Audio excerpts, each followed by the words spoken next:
자, 9월 6일 수업 시작하겠습니다. 어제 우리가 플루트 속성에 대해서 살펴봤었어요. 그래서 오늘은 플루트 속성을 활용해서 이렇게 컨텐츠들을 이제 이미지 갤러리 형식으로 배치하는 과정을 좀 살펴보려고 해요.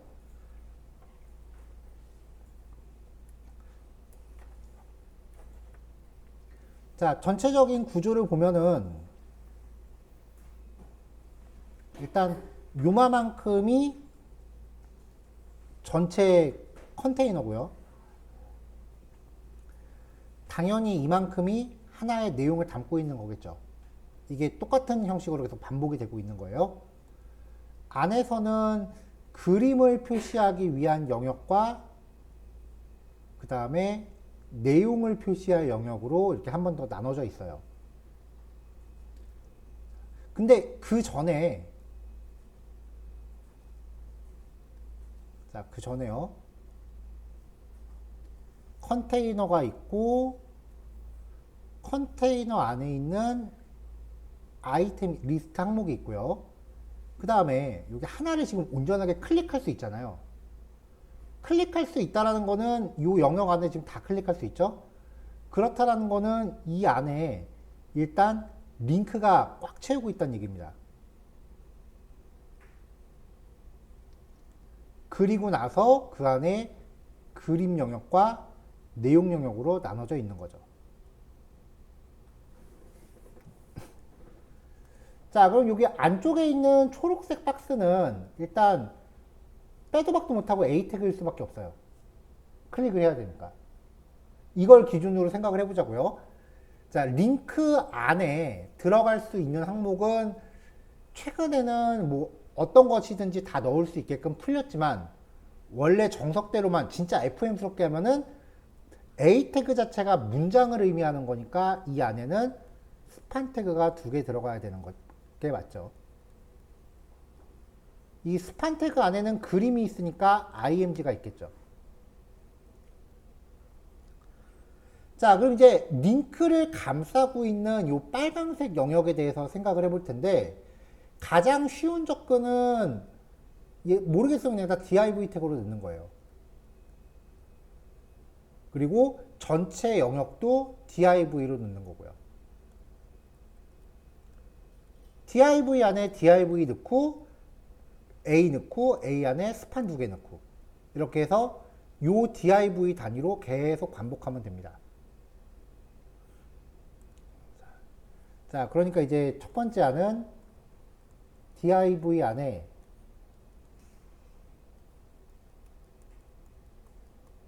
전체 게시글 수만큼 div가 있고 이 안에 a가 있고 a 안에 스판이 2개가 있는 거죠. 첫 번째 스판 안에는 img가 있는 거죠. 자, 이렇게 해서 쭉 요 div 단위로 계속 반복해서 들어가 주면 돼요.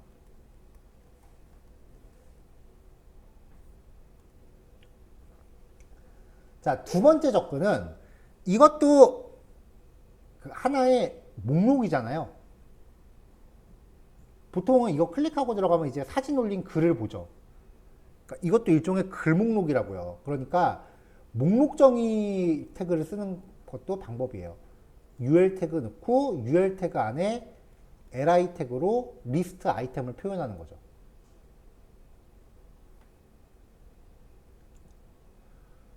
두 방법 중에 어떤 걸 쓰셔도 상관없습니다.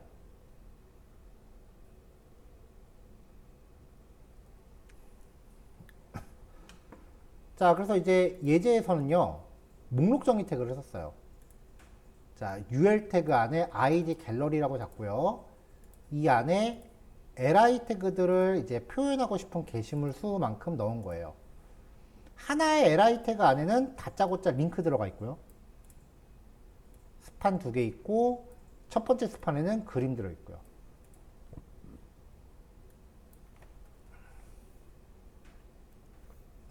자, 그럼 이제 요 A 태그에는 우리가 링크 영역을 확장하기 위해서 디스플레이 속성을 뭐로 준다?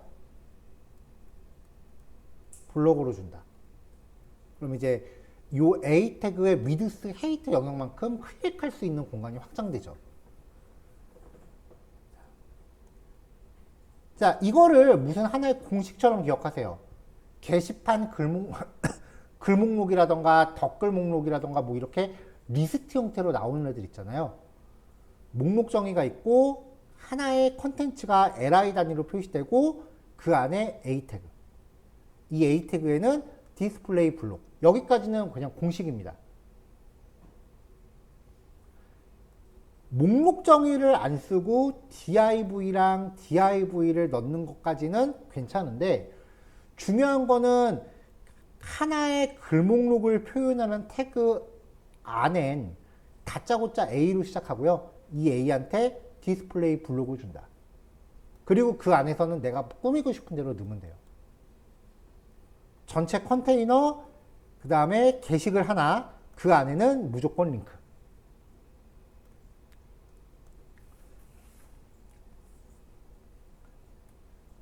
자, 요 예제는요, 그래도 처음으로 나중에 좀 써먹을 만한 형태가 나온 거기 때문에 CSS 파일을 별도로 뺐습니다. 자, 링크 태그로 rel 스타일리스트 타입은 텍스트 슬래시 css 한 다음에 href로 이 html 파일과 같은 폴더 안에 css라는 폴더를 만들고 그 안에 gallery.css라는 파일을 넣습니다. 여기 있거든요. gallery.css. 이 파일은 평상시에 우리가 그 스타일 태그 안에 작성하는 그 내용들을 그대로 넣으시면 돼요. 여기 예제에서는 10번 갤러리 예제라고 이제 HTML 태그 제시했고요. 여기 CSS 파일은 폴더 안에 그대로 따로 넣어놨어요.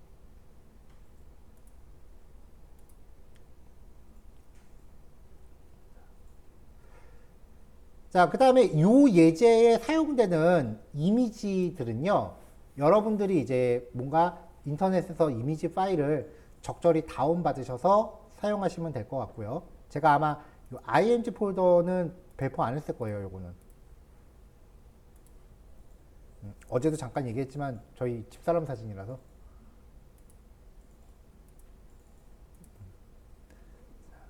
자, 그 다음에 여기 완성된 예제는요, 각각의 컨텐츠마다 제가 이렇게 그 다른 내용을 넣는데 실습할 땐 이게 좀 귀찮을 거예요.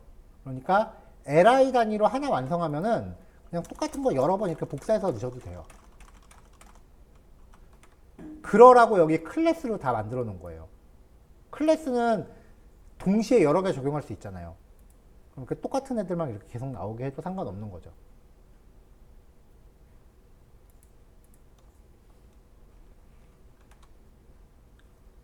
자, 그럼 이제 이 gallery.css 파일의 내용을 살펴보도록 할게요.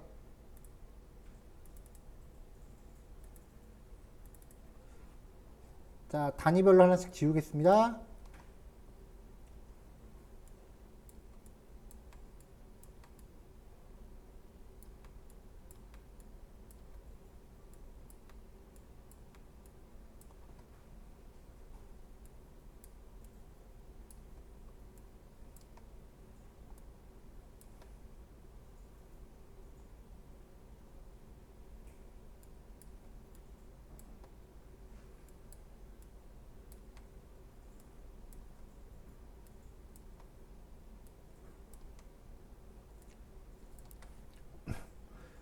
자, CSS 파일을 외부로 뺄 때는요, 제일 첫 번째 줄에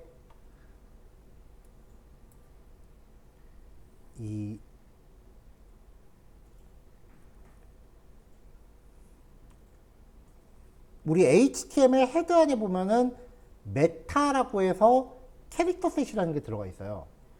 요거랑 CSS의 요 첫 번째 줄을 맞춰주시면 돼요. 여기에 적용할 수 있는 값이 우리한테는 두 개예요. UTF-8하고 그 다음에 EUC-KR.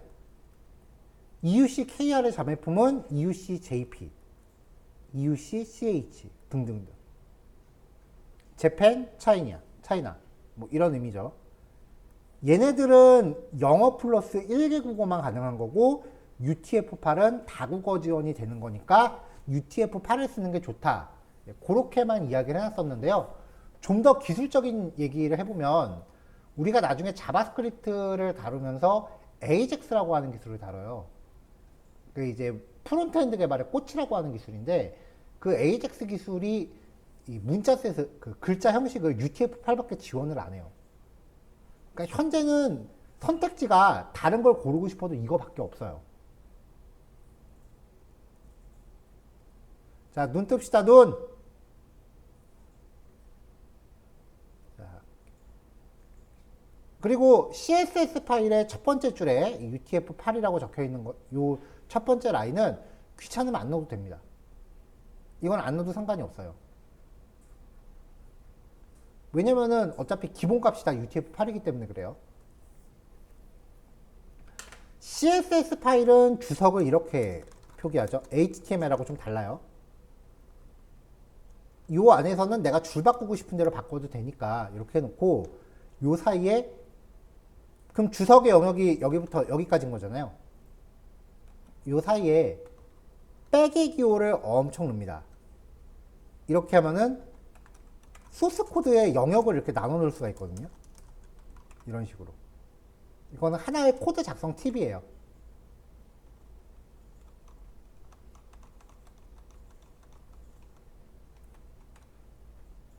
자, CSS를 전부 다 걷어냈으니까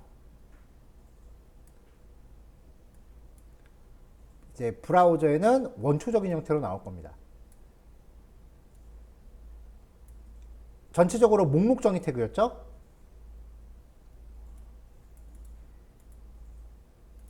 이상한 게 하나 들어갔네요. 자, 전체적으로 목록 정의 태그였고 그 안에 li 태그가 있고 li 태그 안에 다짜고짜 링크가 있는데 링크의 기본값은 철저하게 그림하고 글자 위만 클릭해요. 거기를 벗어난 영역은 클릭할 수가 없어요.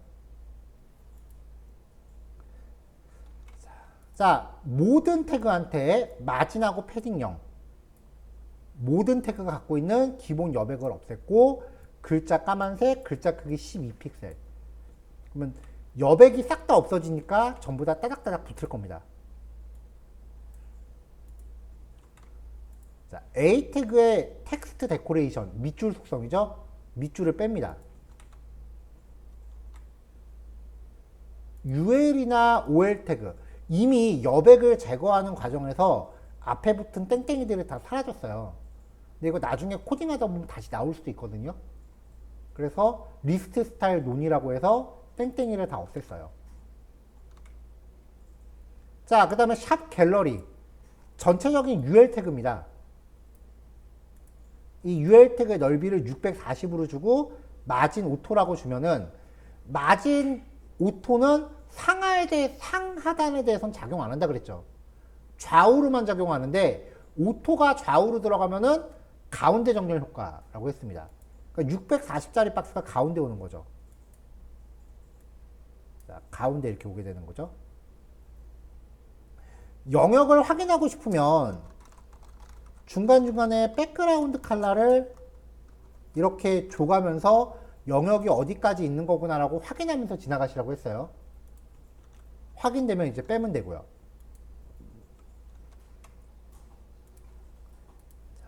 이 li 태그들을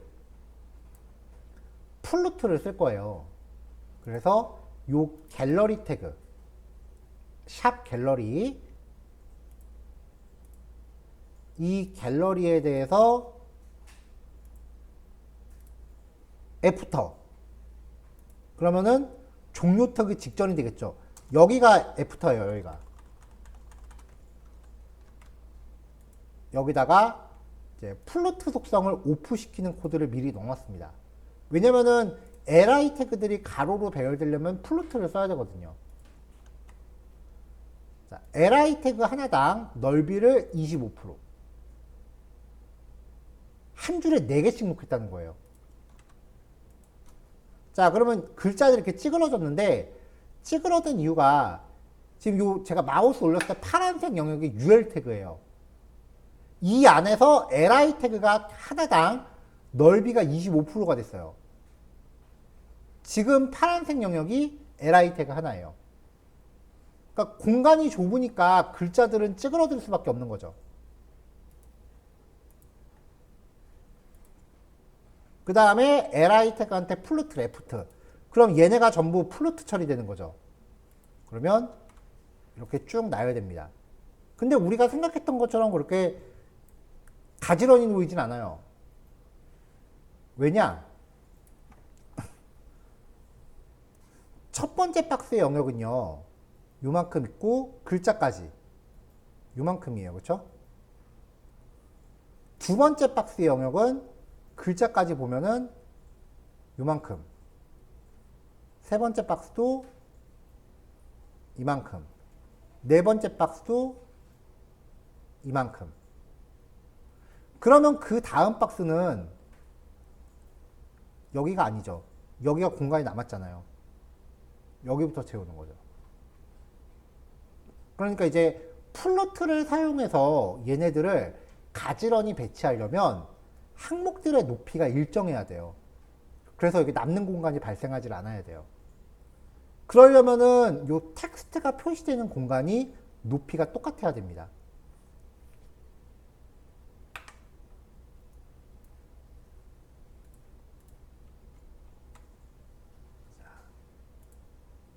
아무리 플루트를 넣어서 배치했다고 해도 아직 저장 안 했어요. 이미지를 벗어나면은 클릭을 못 해요. 그래서 A 태그한테 블록 주고 가득 채워라. 라고 하면 이제 빈 공간도 클릭할 수 있게 되는 거죠. 안쪽으로 여백을 조금씩 줬습니다.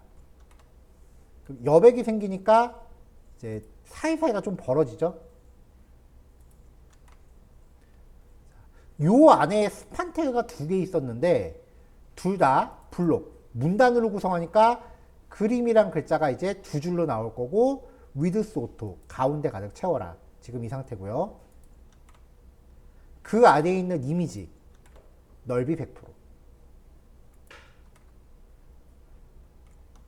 그 다음에 오브젝트 핏 커버. 네. 요게 좀 새로운 특성인데요. 이미지에 쓰는 건데. 여기에 헤이트를 제가 150픽셀로 한번 강제로 줘볼게요. 150이 크네. 100. 이렇게. 이게 그림이 원래 정사각형이었는데 헤이트 값을 좀 작게 주면은 더 작게 해볼까요? 70. 그럼 그림이 찌그러져요. 이미지의 위드스 헤이트를 강제로 조절하면은 비율이 안 맞게 되면 이미지가 찌그러지는 거죠.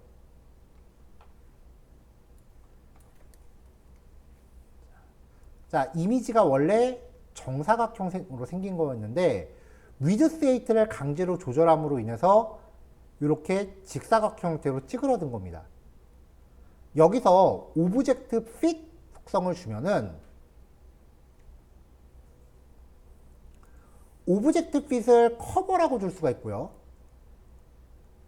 그 다음에 컨테인이라고 줄 수 있어요. 자, 요만한 이미지가 이만한 공간에 들어가야 된다라고 하면 커버로 주면은 일단 높이를 우선 맞춰요. 높이를. 그리고 폭은 비율에 맞게 표시를 해요. 그러니까 요 그림 같은 경우는 아마 이미지가 정사각형이니까 이렇게 표시될 거예요. 그럼 양쪽에는 남는 거죠.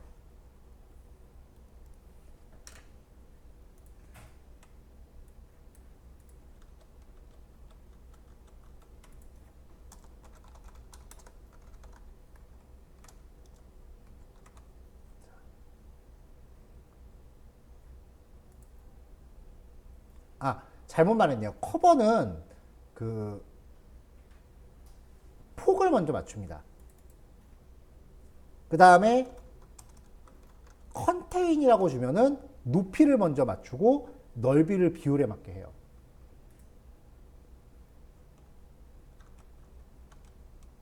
커버. 그러니까 이미지를 무작정 찌그러뜨리면서 축소시키는 게 아니라 긴 축이 됐건 짧은 축이 됐건 먼저 하나를 맞춰놓고 나머지를 비율에 맞게 축소하면서 삐져나가게끔 비율에 안 맞는 부분이 있으면 잘라버린다는 거예요. 자, 이번에는 높이를 좀 크게 줘볼까요?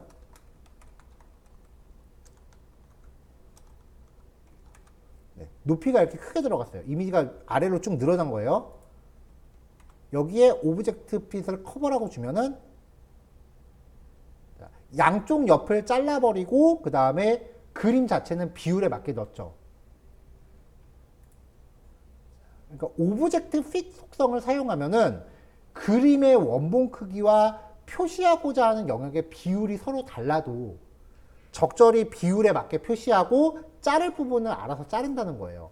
근데 이거 커버하고 컨테인하고 특성이 뭐다 외우려고 그러면 차라리 골치 아프니까 그냥 값 아무거나 하나 줘보고 이 느낌 아닌데? 그럼 다른 값으로 바꿔버리세요. 어차피 뭐 아니면 도잖아.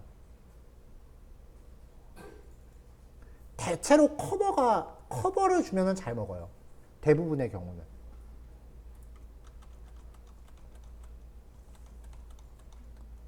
자, 커버에서 여기 그림 사이즈 맞게 했고요. 그 밑에 글자가 표시되는 영역한테 텍스트라는 클래스를 줬습니다. 지금 그림 영역 넓이하고 글자 영역 넓이가 똑같거든요. 그래서 넓이를 95%로 줬어요. 그럼 여기 나들이 같은 경우에 원래 이자가 여기 있었는데 폭이 좁아지니까 이자가 밑으로 잘렸어요. 그래서 글자가 요만큼, 이 그림이 요만큼이에요. 자, 왼쪽으로 쏠렸으니까 이제 이 텍스트한테 높이 30으로 줘서 다 똑같은 높이로 맞춰주고요. 요 글자가 표시된 영역을 다 똑같이 높이 30으로 맞춰주고 마진 오토. 그럼 이 빨간색에 조금 남는 부분이 가운데로 몰리겠죠. 여기 조금 가운데로 온 거 붙였죠? 다시 요게 잘 보세요. 서울시내 봄철 요거 조금 가운데로 몰리죠. 이렇게 해서 이제 맞춰놨습니다. 아마 여기에서 요게 가능해지면은 여기에서 이 이후 내용들은 여러분들이 충분히 응용해서 가능할 거예요.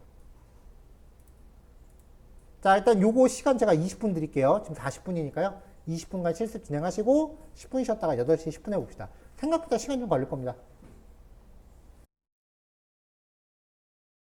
자, 다음 단어는 이제 포지션 속성이라고 하는 건데요. 이름에서 볼 수 있듯이 위치를 설정하는 속성이에요. 이제 위치를 결정할 때 우리가 마진이라는 속성이 있었죠. 마진하고 그다음에 배치할 때 플루트라는 것도 어떻게 보면 위치를 설정할 때 쓰는 속성이었죠. 이 포지션 속성은 위치를 잡을 때 다른 것들 생각 안 해도 되기 때문에 상대적으로 되게 쉬워요. 근데 얘를 너무 많이 쓰면은 웹페이지가 표시될 때 상대적으로 좀 느리기도 하고요. 그리고 너무 난무해서 쓰면은 나중에 디자인이 일그러지기가 되게 쉽기 때문에 얘는 어찌됐건 최후의 보루예요. 마진이나 플로트 같은 걸로 최대한 맞춰놓고 마지막에 살짝 튜닝한다는 느낌이에요. 그리고 포지션을 줬을 때만 또 구사할 수 있는 특성들이 있기 때문에 그 특성을 잘 파악해서 언제 써야 되는지를 효과적으로 결정을 해야 됩니다. 일단 포지션 자체는 이 자체가 위치를 설정하는 게 아니라 배치 방법을 결정해요. 자, 이 포지션 속성에 부여하는 게 렐라티브, 상대좌표, 앱솔루트, 절대좌표, 픽시드, 고정좌표, 스티키, 유동좌표가 있어요. 각 방식에 따라 기준이 달라져요. 하나하나 볼게요. 실제로 이제 좌표를 설정할 때는요, 포지션 속성으로 이제 뭔가 앞에서 말한 네 가지 값 중 하나를 주고요. 레프트 탑, 라이트, 보통으로 설정을 합니다. 자, 픽셀이나 퍼센트 단위로 수치값을 부여하고요. 이 특성들은 출발 위치예요. 만약에 레프트에다가 5픽셀이라고 부여하면은 왼쪽에서 오른쪽으로 가고요. 라이트에다가 5픽셀이라고 주면은 오른쪽에서 왼쪽으로 갑니다. 보톰이라고 하면은 아래쪽에서 위로 가고요. 탑이라고 하면은 위에서 아래로 갑니다.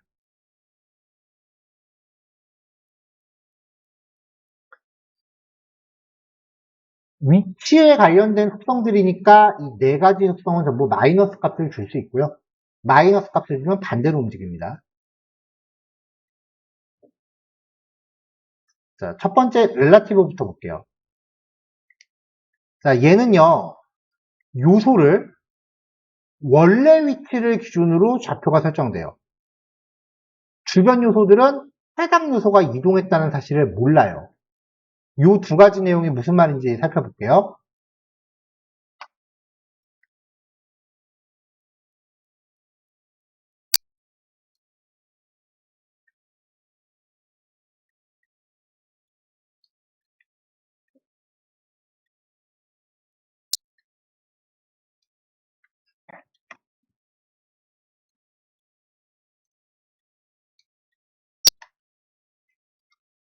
자, div 태그를 3개를 준비했습니다.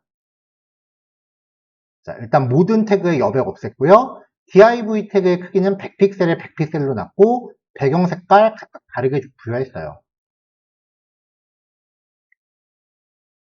그러면은 일단 뭐 이렇게 나오겠죠. 자, 이 상태에서 박스1한테 포지션 렐라티브를 줘요. 그럼 이 빨간색 박스한테 포지션이 부여된 거죠. 요거를 부여했다고 해서 당장 움직이지는 않아요. 탑 50, 레프트 50을 주면은 현재 자기가 있던 위치를 기준으로 위에서 아래로 50, 왼쪽에서 오른쪽으로 50 이렇게 이동을 해요. 그럼 대충 한 요 정도 위치에 이렇게 보이겠죠. 그럼 지금 초록색하고 겹치잖아요. 겹칩니다, 그대로. 주변 요소들은 빨간색 박스가 이동했다는 사실을 모르니까 주변 애들은 빨간색 박스는 여전히 여기 있는 거예요. 그러니까 주변 요소들은 제자리를 지키고 있겠죠. 이렇게 됩니다. 겹치죠. 자, 이번엔 박스2한테 포지션 렐라티브 부여하고요. 자, 포지션을 부여했더니 앞으로 튀어나왔죠. 그 다음에 레프트 30, 탑 30. 그럼 자기가 원래 있던 위치를 기준으로 30씩 이동을 한 거예요.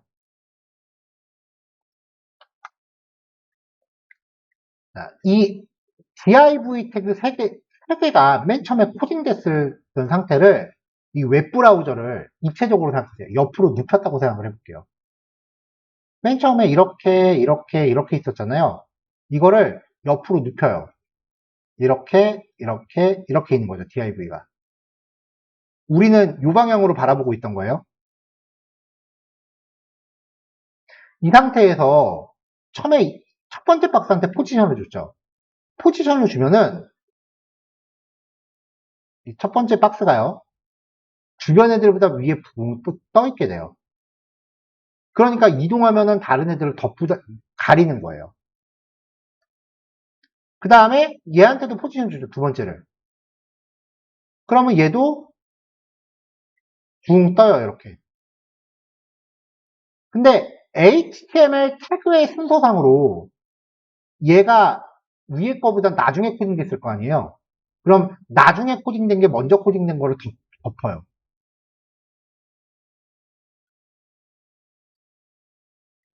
이때 Z인덱스라고 하는 게 있습니다. 웹브라우저가 이렇게 있으면요. 왼쪽 상단을 꼭지점으로 해서 이쪽으로 X, 이쪽으로 Y예요. 어렸을 때 배웠던 그 방정식 그래프 그거 생각하시면 돼요. 그러면은 이 방향은 Z축이 되겠죠. 3D로 생각하면 모니터가 앞으로 튀어나온다고 생각하시면 돼요. 화면이 모니터 밖으로 튀어나와. 그게 Z축이에요. 이거 옆으로 눕혀보면 이 방향이 Z축이잖아요. 그 Z축의 인덱스. 기본적으로 포지션만 부여하면은 Z인덱스가 0인 겁니다. 근데 Z인덱스를 1로 주면은 빨간색 박스가 초록색 박스 0, 1이니까 빨간색이 더 앞으로 튀어 올라요. 그래서 Z인덱스를 부여하면 빨간색이 앞으로 나옵니다. 이 Z인덱스 값은요, 단순히 크기만 비교하는 거기 때문에 굳이 그렇게 순서대로 갈 필요는 없어요. Z인덱스에 만약 얘한테 9999 이렇게 줬다. 그럼 앞에 오는 거죠. 그러니까 큰 게 더 앞으로 온다. 그거예요.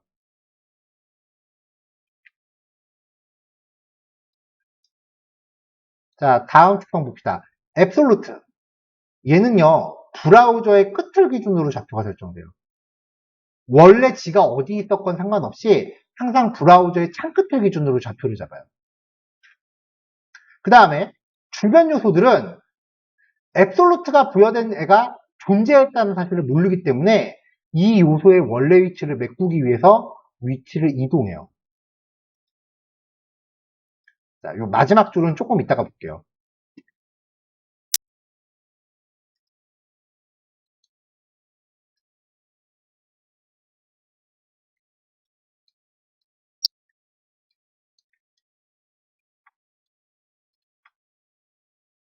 아이고.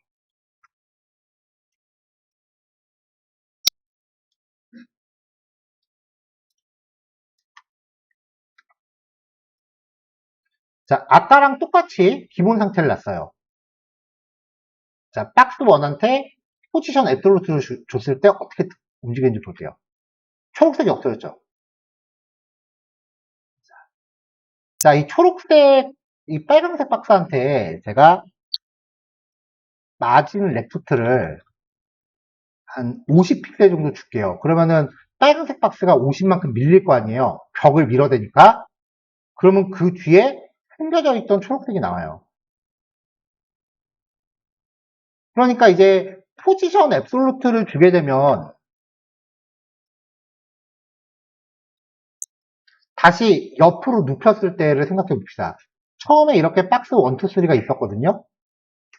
근데 얘가 박스 1이에요. 얘한테 포지션 앱솔루트를 부여하면은 포지션을 받으면 붕 뜬다 그랬죠. 그러니까 빨간색이 붕 뜨고 다른 애들은 원래 이렇게 바닥에 붙어 있었을 거 아니에요. 근데 아까 설명했던 내용 주변 요소들은 얘가 존재한다는 사실을 몰라요. 그래서 빈자리를 메꾸기 위해서 이동을 한다 그랬어요. 그럼 결과는 어떻게 돼요? 1번 박스, 그 다음에 빈자리를 메꾸려고 올라갔으니까 2번 박스가 뒤에 가려지고 3번 박스가 이렇게 오는 거죠. 그러니까 앱솔루트를 쓰면은 주변 애들이 이렇게 밀려 올라갑니다. 자, 그 다음에 위치, 레프트 130, 탑 130. 이만큼 이동을 했어요. 브라우저 창끝을 기준으로 이동을 합니다. 두 번째 박스한테도 150, 150을 줄게요. 지금 이게 130이죠. 빨간색이 온 게. 150이니까 빨간색보다 조금 더 가겠죠. 자, 파란색이 지금 초록색이 원래 있던 자리로 올라갔죠. 자, 얘도 앱솔루트 주고 110에 110. 그러면은 빨간색이 130이었으니까 파란색은 빨간색보다 조금 덜 가겠죠. 세 개 다 포지션을 줬으니까 이제 겹치는 순서는 HTML 태그 순서예요. 이걸 조절하는 게 Z인덱스라고 그랬죠? 박스2가 Z인덱스를 받았으니까 박스2가 제일 위로 올라옵니다. 박스1한테 100을 줬으니까 박스1이 제일 앞으로 오겠죠. 자, 이렇게 HTML 태그를 포지션을 부여해서 다른 애들 위에 띄워놓으면은 이때부터 얘를 레이어라고 불러요. 셀로판지 같은 거 생각하시면 돼요. 겹쳐놓는 거. 자, 특이사항은 얘네가 전부 브라우저 창끝을 기준으로 이동했다. 그러니까 브라우저 사이즈가 바뀌면 창끝을 따라서 이동하게 되겠죠. 창끝을 따라다니는 거예요.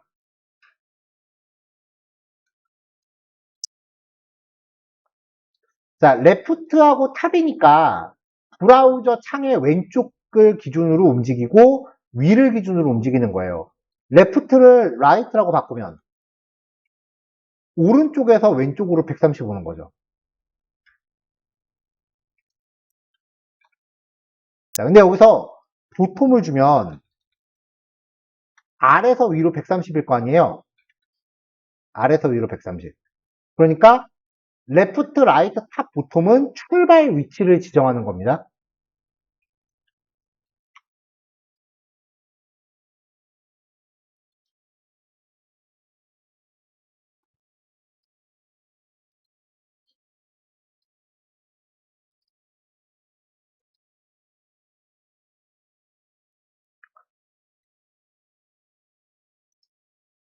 자, 요 굵게 표시된 요 줄은 조금 이따 따로 볼게요.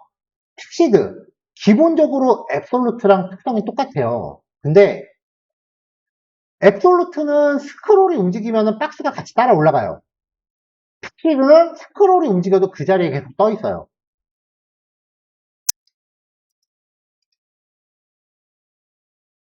HTML 태그로 div라는 잡고 h1 태그. 그 안에는 내용 영역을 위해서 div 태그가 하나 놨어요.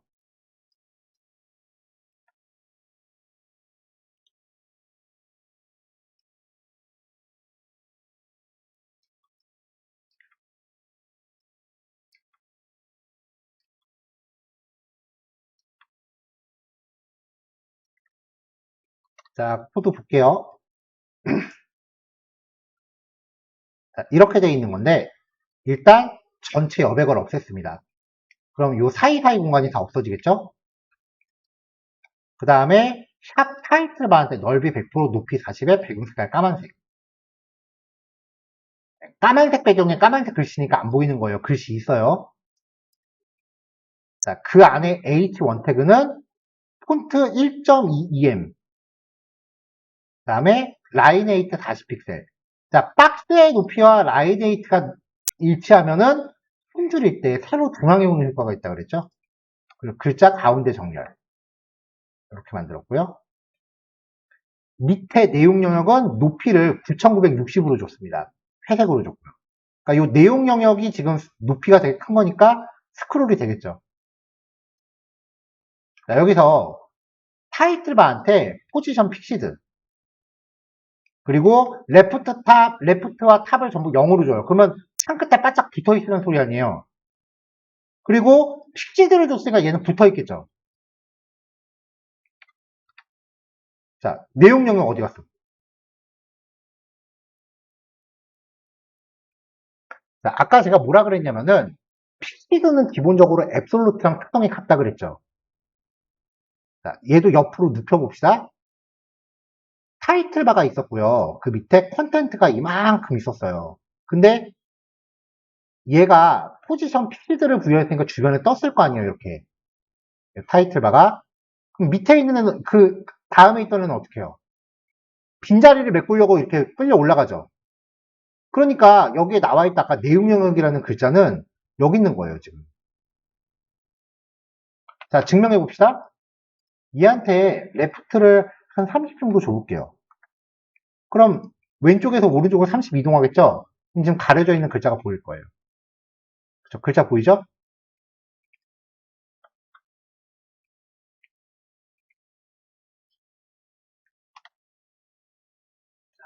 자, 그러니까 지금 이 박스의 높이가 지금 40이죠. 컨텐트 영역은 박스의 이 타이틀바라고 불리는 이 박스에 가려져 있는 거잖아요. 그러니까 다시 말하면 내용 영역은 40픽셀만큼 가려져 있는 겁니다. 높이가 40이니까. 그럼 이 내용 영역이 온전하게 보이려면 어떻게 해요? 40픽셀만큼 밀어내면 되잖아요. 마진이 됐건 패딩이 됐건 위에서 아래로 40만큼 밀어버리면 된다고요. 그래서 내용 영역에다가 패딩 탑 40 주면은 가려져 있던 애를 밀어낸 거죠. 자, 여기서 일단 포지션 앱솔루트로 잠깐 바꿔볼게요. 그러면 지금은 변하는 게 없는데, 포지션 앱솔루트는 스크롤이 움직이면 같이 올라가요. 근데 포지션 픽스드는 스크롤이 이동해도 계속 고정돼 있어요. 그 자리에. 왜 쇼핑몰 같은 데 보면은 오른쪽에 오늘 본 상품 같은 거 걸려 있잖아요. 그런 거 만들 때 쓰는 속성이에요.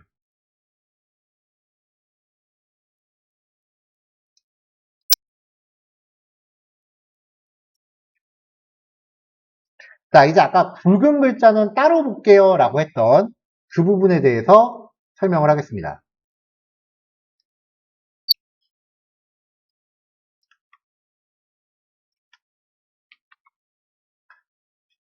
일단은 결론부터 얘기하면은 포지션으로 위치를 잡아야 될 때 앱솔루트, 그 특별하게 필기들을 써야 될 상황이 아니라면 앱솔루트가 월등히 편해요. 자, 지금 박스 두 개가 있는데 아무런 내용도 없으니까 화면에 안 보여요. 자, 패런트는 500에 300, 가운데 정렬 핑크색. 나왔죠? 그 다음에 차일드는 100에 100, 배경 색깔 초록색. 따로 설정 안 하면은 왼쪽 상단에 고정되어 있는 거죠. 이렇게 나온 거예요. 여기서 포지션 속성을 써서 이 초록색 박스를 핑크색의 오른쪽 끝에 놓고 싶었어요. 그래서 포지션 앱솔루트 라이트 10, 오른쪽에서 왼쪽으로 10, 위에서 아래로 10 이렇게 줍니다. 그러면 이렇게 가서 붙죠. 자, 근데 지금 얘가 누굴 기준으로 움직인 거다? 브라우저 창끝. 그러니까 창 사이즈가 넓어지면 창끝을 따라다닌다고요, 이렇게. 이렇게.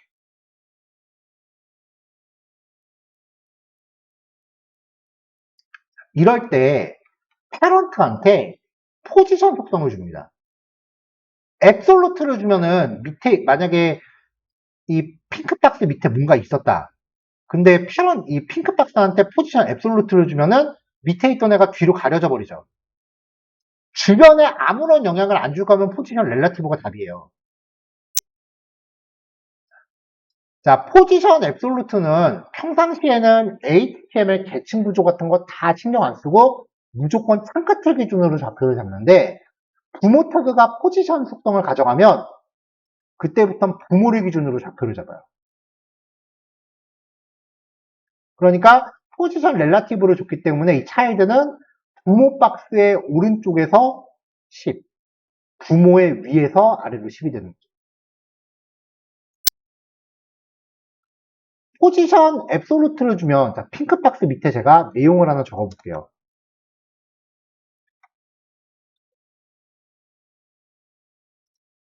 자, 헬로월드가 지금 이렇게 나와 있죠. 근데 만약에 핑크 박스한테 렐라티브가 아니고 앱솔루트를 줬다.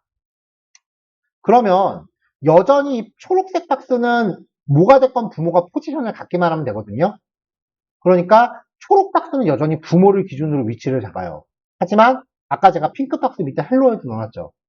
걔가 핑크 박스의 존재를 인식하지 못하기 때문에 올라간다고요. 그리고 지금 이 박스조차도 위치를 지금 창끝으로 잡아버리니까 기껏 가운데로 모아놨었는데 창끝을 기준으로 다시 잡은 거죠. 자, 레프트 30 정도 줘서 치워볼게요. 뒤에 글자 가려져 있죠. 그러니까 포지션 앱솔루트는 잘못 쓰면은 주변부 애들이 다 위로 끌려 올라와서 뒤로 숨어버리기 때문에 레이아웃이 다 무너집니다.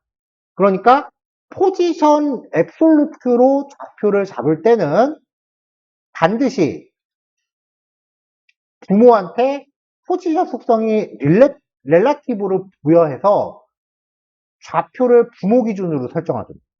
앱솔루트 주면 주변 게 깨지니까. 포지션 앱솔루트를 쓰면서 주변이 안 깨지게 하려면 부모한테 포지션 렐라티브 꼭 줘라. 이것도 하나의 공식처럼 기억하세요. 자, 픽스드까지 봤고요.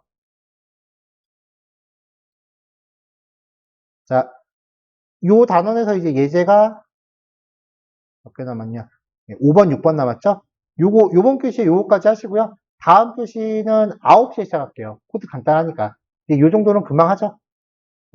다음 예제 두 개는 오늘 1교시 때 했던 것처럼 약간 좀 난이도가 있는 예제니까 마지막 교시 요 두 개 정리하는 걸로 합시다.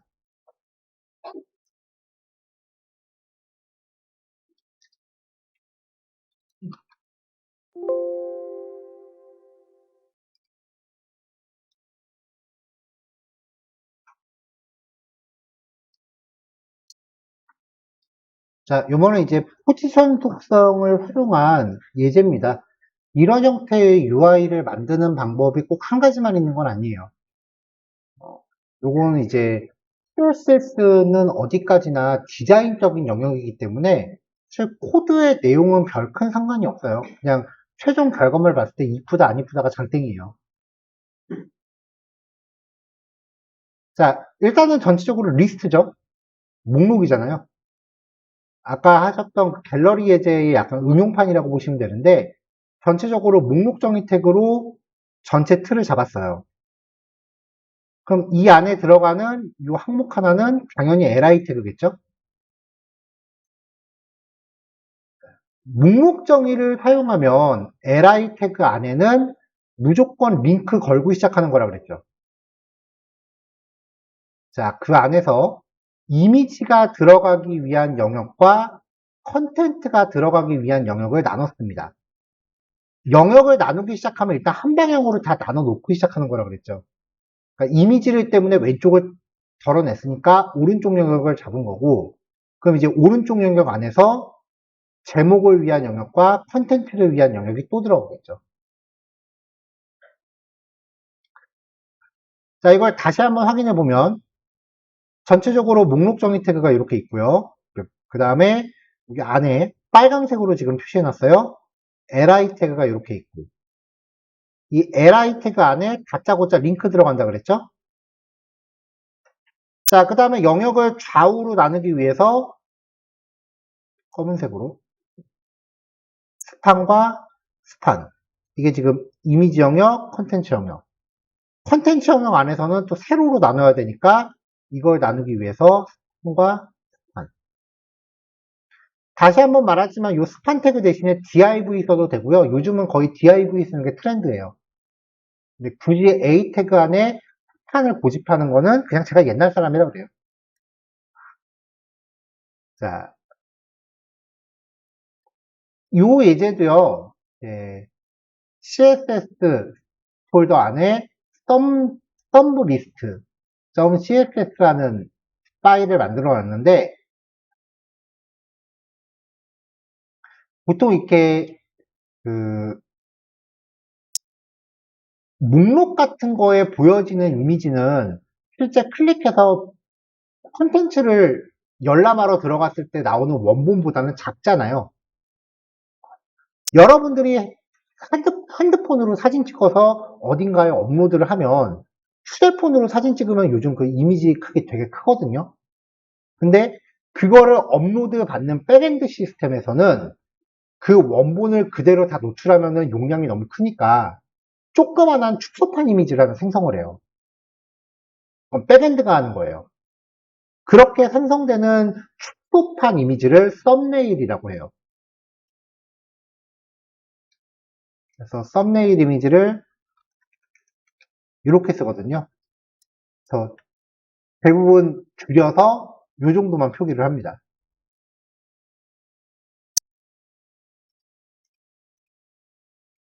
자, CSS 파일 열어볼게요. 자, 여기도 이제 CSS 파일을 그 단계별로 줄여보죠.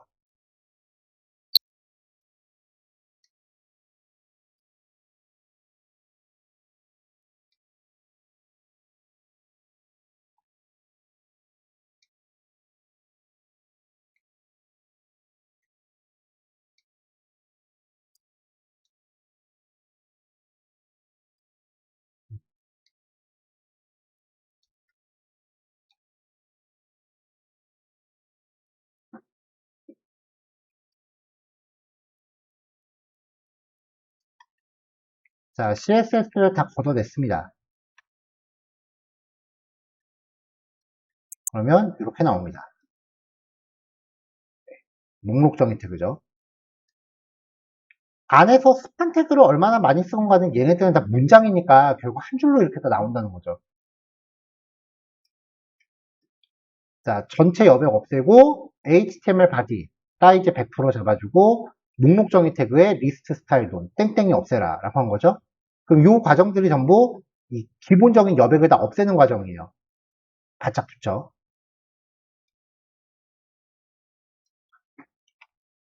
그 다음에 li 태그. 목록 정의 게시글 요 하나 단위요. 여기서는 요만큼이 li 태그 하나입니다. 이 li 태그한테 보더 보텀 1픽셀 아래에다가 점선을 하나 넣게 했어요. 잠깐 제가 값 크게 좀 넣어볼게요. 자, 이렇게 아래쪽에 이렇게 점선에다 넣은 거예요. 그러면 나중에 여기 위에 뚜껑 하나 덮겠죠. 이 점선이 실제 웹페이지 만들 때 이렇게 빨간색으로 촌스럽게 들어가진 않죠? 얇게 회색으로 들어가는 게 보통이죠. 지금 화면에 보이실지 모르겠는데 확대해 보면은 여기 점선 보이죠? 네.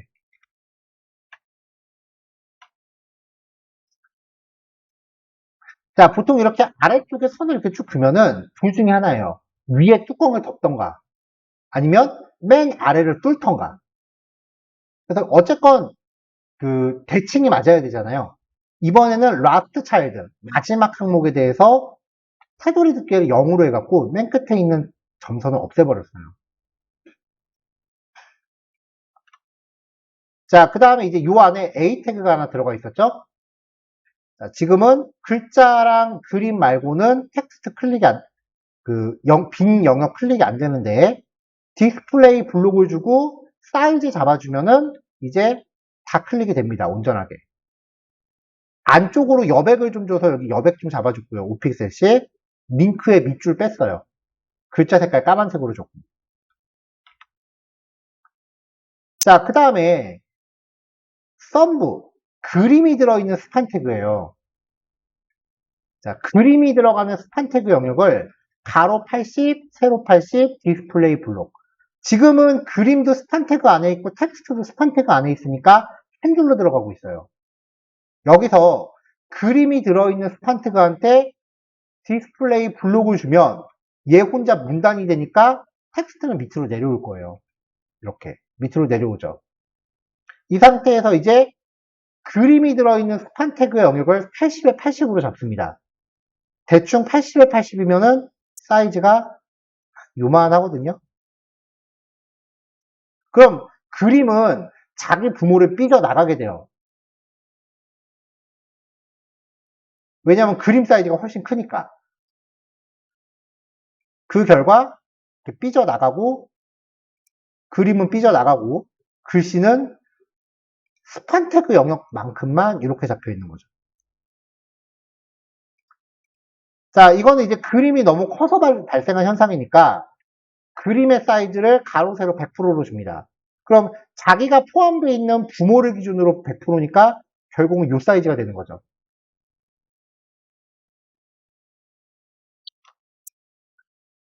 텍스트 요만큼이에요. 그러니까 여기 두 줄이 들어있는 여기죠. 얘도 디스플레이 블록 주고 위드스 오토 줍니다. 뭐 지금으로부터는 별 차이 없고요. 자, 이 텍스트한테 포지션 앱솔루트를 줘요. 그럼 절대좌표죠. 아까 그림의 넓이가 80이었어요. 근데 왼쪽에서 오른쪽으로 100. 그만 이만큼 오겠네요. 위에서 아래로 27. 자, 지금 맨 위로 올렸는데 얘가 100. 위에서 아래로 27. 한 요 정도 오게끔 만든 거예요.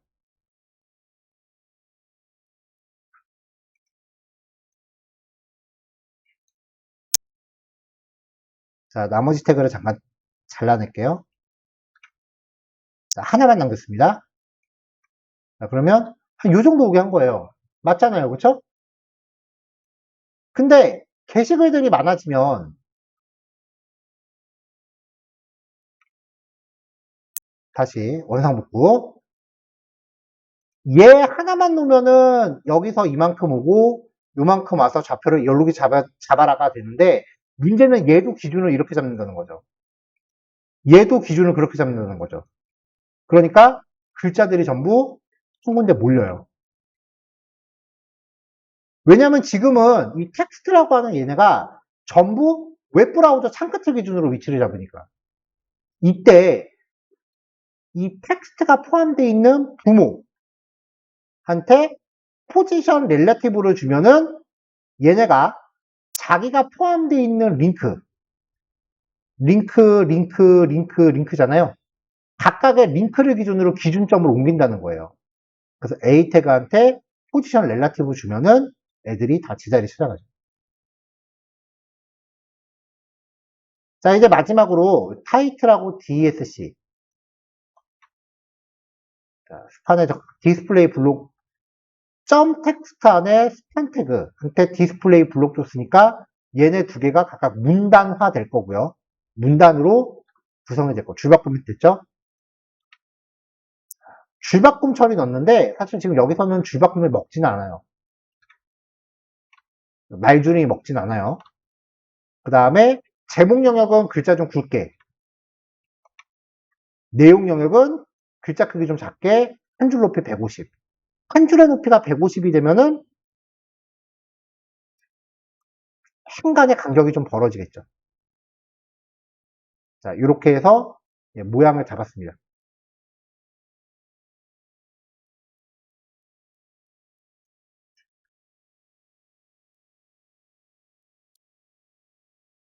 자, 마지막 포지션 스티키인데요. 얘는 직접 보는 게 빨라요, 설명보다.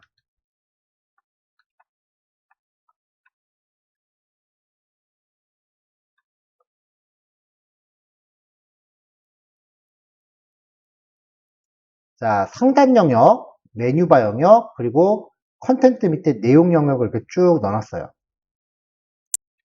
CSS 줄게요. 여백 다 없애고, H1 태그, 얘랑 얘한테, 폰트 사이즈 30, 가운데 정렬, 글자 크기 흰색. 하얀 배경에 하얀 글씨라서 없어진 거예요. 글자 다 있어요. 헤더 영역에 패딩 80, 그리고 배경 색깔을 초록색으로 줬습니다. 80이면은 굉장히 큰 거죠. 자, 헤더 영역 이렇게 잡았고, NAV바, 메뉴, 패딩 5, 상하좌우 여백을 5로 준 거예요. 80이 요만큼이고, 5는 굉장히 작겠죠? 배경 색깔 까만색. 메뉴바 영역 이렇게 들어간 거예요. 100% 비율은 이거예요. 컨텐트, 내용 영역, 패딩 50, 배경 색깔 회색, 높이는 5000.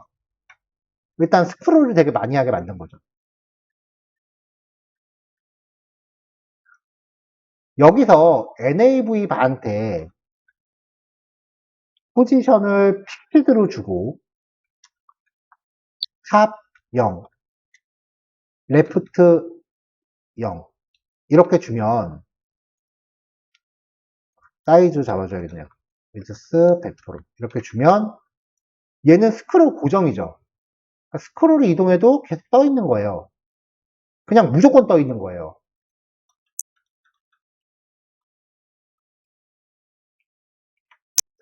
포지션 스티키 탑 0. 자, 일단 앉아봅시다. 여기가 원래 위치예요. 그쵸? 스크롤하면 같이 움직이고요. 그쵸? 스티키 탑 0 하면은 별 차이 없죠? 따라 올라가다가 메뉴바의 높이가 탑 0이 되는 순간 그때부터 픽시드로 바뀌어요. 이해됐어요? 만약에 얘한테 탑을 20픽셀 정도 주면 올라가다가 20이면은 한 요 정도 돼요. 9쯤부터 이렇게 남는 거죠. 그 자리에 고정되는 거죠. 근데 보통은 이렇게 어정쩡하게 띄워놓지는 않을 거예요. 그쵸? 0으로 주는 게 보통이니까 이게 되는 거죠. 모바일에서 이런 메뉴 많이 보죠.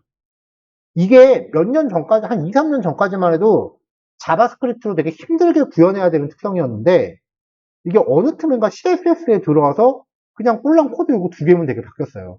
예전에 이거 구현하려고 자바스크립트로 몇십 줄을 코딩했었어야 되는 건데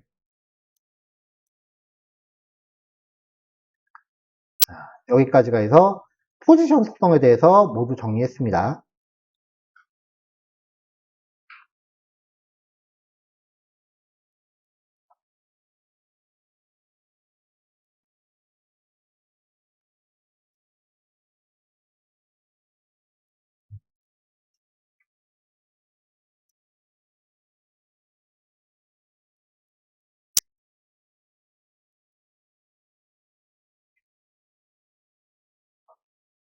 자, 오늘 여기까지 실습하고 정리하는 걸로 하고요.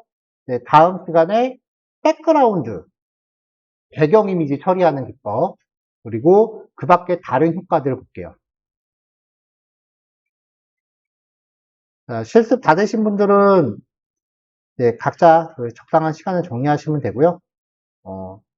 나는 집에 가서 할래요 라고 해도 너무 일찍 나가시면 제가 좀 민망하거든요. 그래서 한 40분 정도까지는 자리 좀 지켜주세요. 자, 녹화 끄겠습니다.